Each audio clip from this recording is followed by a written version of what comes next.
GLP-1s weren't designed for mental edge, but tell that to the guy on TikTok microdosing semaglutide between 72-hour fasts and a stack of nootropics. Or the Reddit thread titled, "My Ozempic Protocol for Peak Morning Focus." Yeah, this is happening. There's an entire subculture quietly remixing these meds, not for weight loss, not for diabetes, but for something else. Optimization.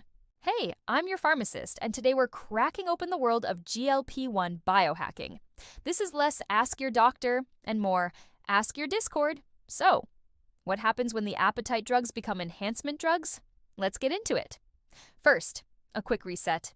GLP-1s like Ozempic, Wegovy, and Mounjaro, they're designed to mimic a hormone your body already makes. They slow digestion, signal fullness, and help regulate insulin. But here's what the underground crowd noticed. When you eat less and your blood sugar stays more stable, you think clearer. And that's where the hacks began. One user writes, "I do a 24-hour fast every other day, 0.25 milligrams of semaglutide before dinner, and L-theanine in the morning. Never been sharper." Another claims, "Microdosing tirzepatide plus cold plunges plus Adderall equals monk mode." This isn't weight loss. It's neurochemical tuning. So what's the goal here?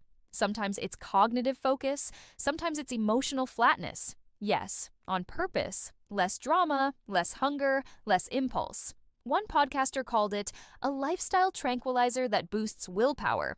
Not exactly the vibe Novo Nordisk had in mind. Then there's the physical performance side. Some users pair GLP-1s with stimulants or thyroid meds, chasing this balance of lean mass, fat burn, and energy. Others claim it helps them power through deep work blocks or suppress cravings while cutting. Now, is any of this backed by clinical trials? Not really.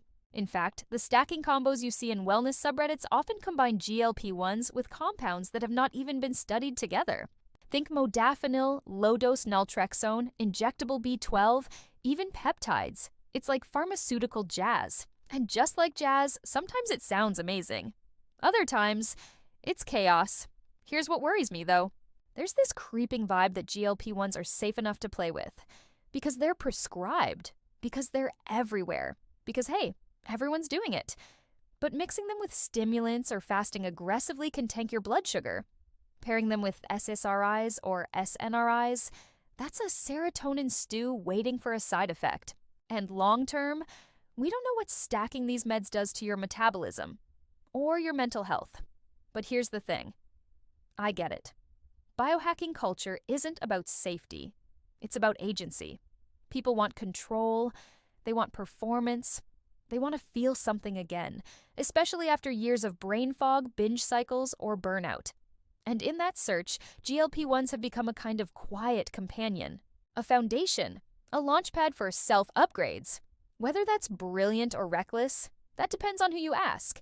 If you've seen a wild GLP-1 stack or tried one, drop it in the comments. We're not here to shame. We're here to shine light. And in the next episode, the science catches up, because there's a new wave of GLP-1s coming, and they're not just for diabetes anymore. We're talking tirzepatide microdosing, retatrutide, and next-gen weight loss meds that might actually be smart. Subscribe if you haven't. The future is closer than you think.